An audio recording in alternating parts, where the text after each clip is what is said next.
2 Kings chapter 17. In the 12th year of Ahaz, king of Judah, Hoshea son of Elah became king of Israel in Samaria, and he reigned for 9 years. He did evil in the eyes of the Lord, but not like the kings of Israel who preceded him. Shalmaneser, king of Assyria, came up to attack Hoshea, who had been Shalmaneser's vassal and had paid him tribute.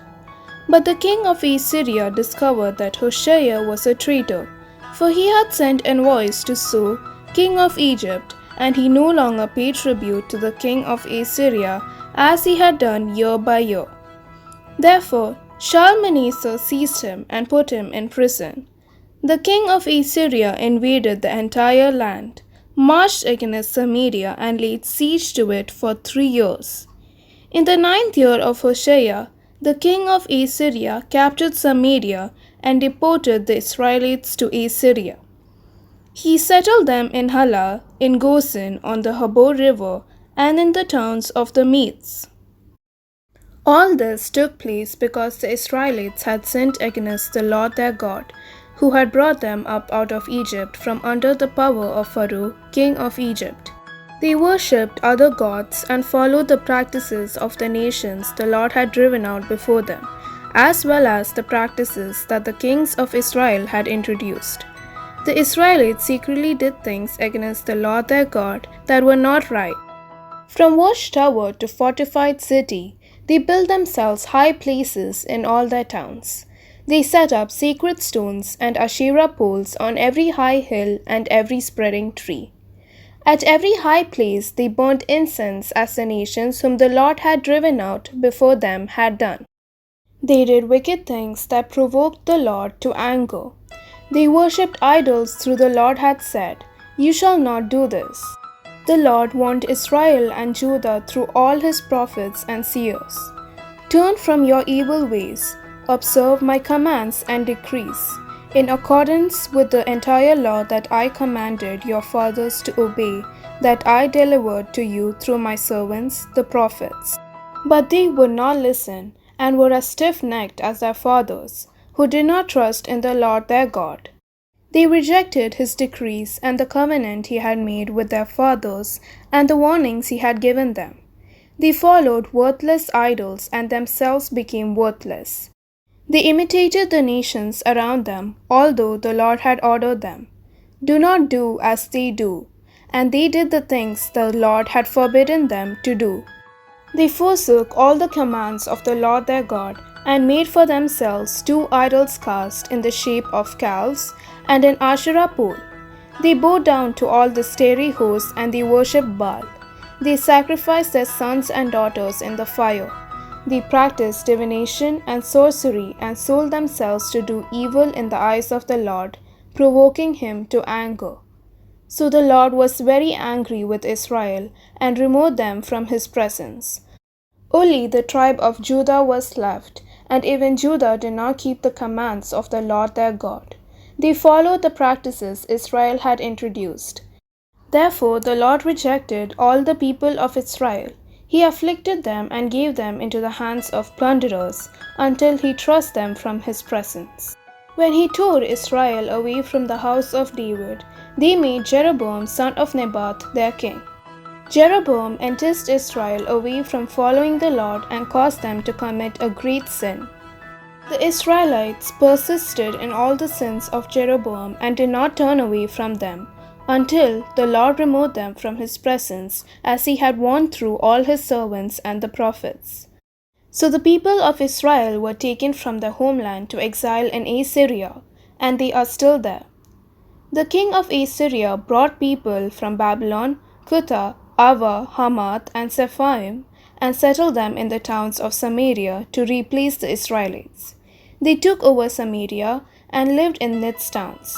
When they first lived there, they did not worship the Lord. So he sent lions among them, and they killed some of the people.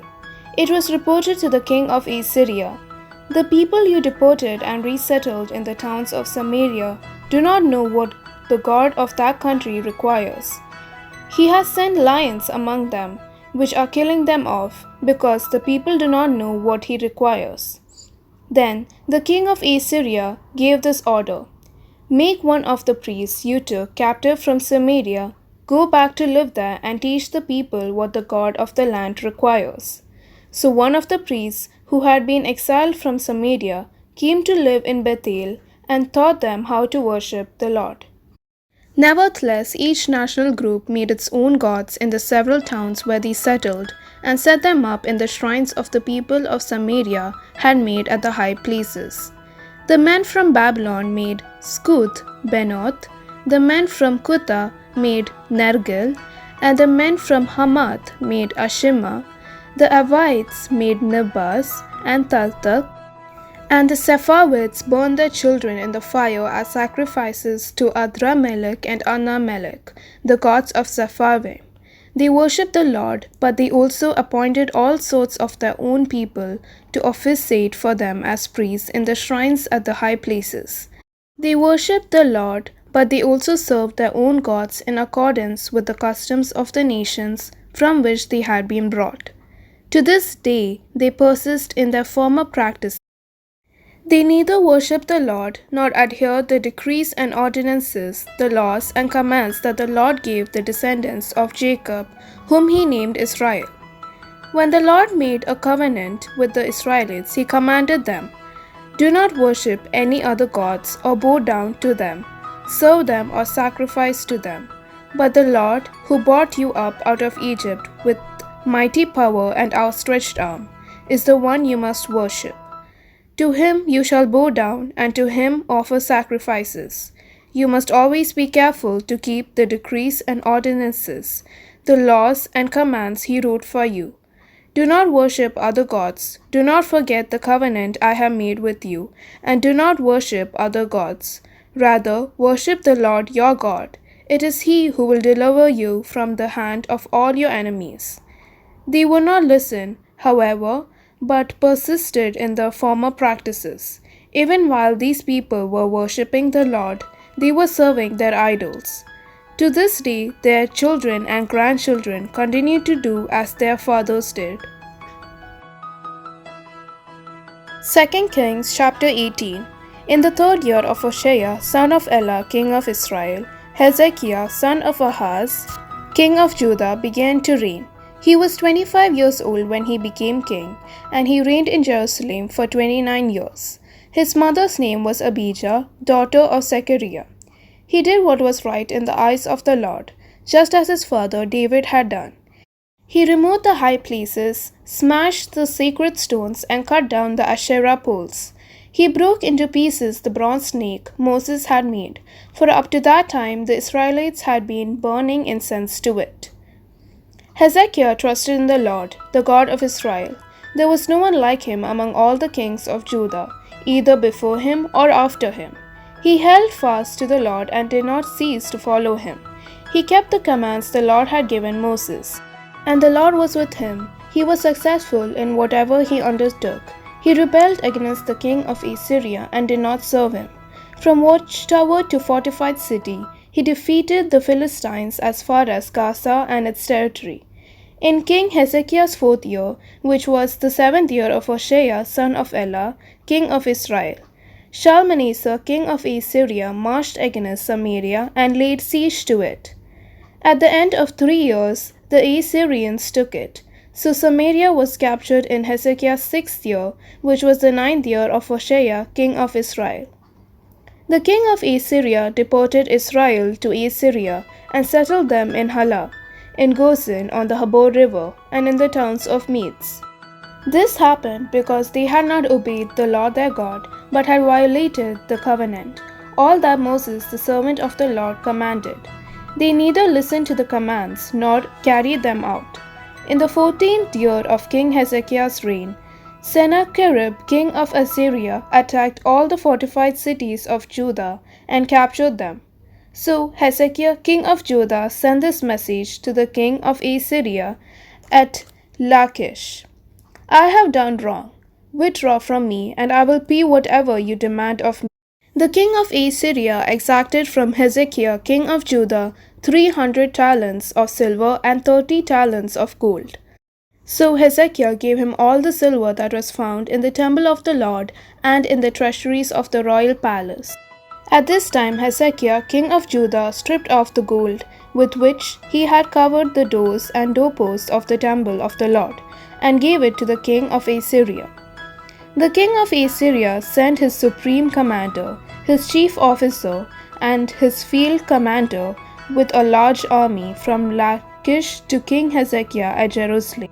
They came up to Jerusalem and stopped at the aqueduct of the upper pool on the road to Washerman's field. They called for the king, and Eliakim, son of Hilkiah, the palace administrator, Shebna, the secretary, and Joah, son of Asaph, the recorder, went out to them. The field commander said to them, "Tell Hezekiah, this is what the great king, the king of Assyria, says. On what are you basing this confidence of yours? You say you have strategy and military strength, but you speak only empty words. On whom are you depending that you rebel against me? Look now, you are depending on Egypt, that splintered reed of a staff, which pierces a man's hand and wounds him if he leans on it. Such is Pharaoh, king of Egypt, to all who depend on him.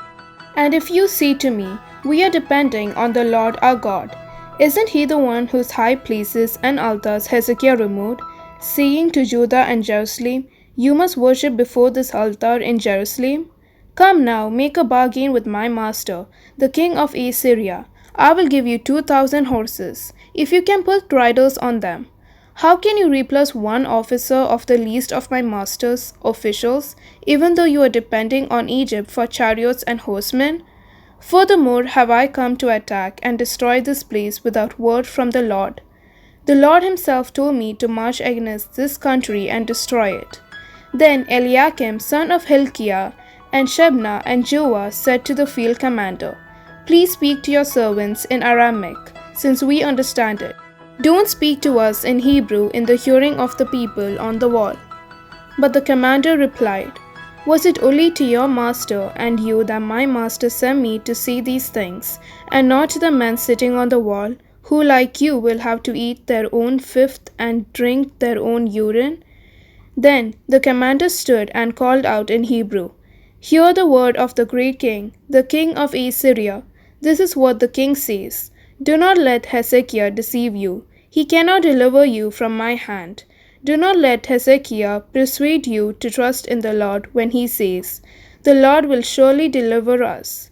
The city will not be given into the hand of the king of Assyria.' Do not listen to Hezekiah. This is what the king of Assyria says.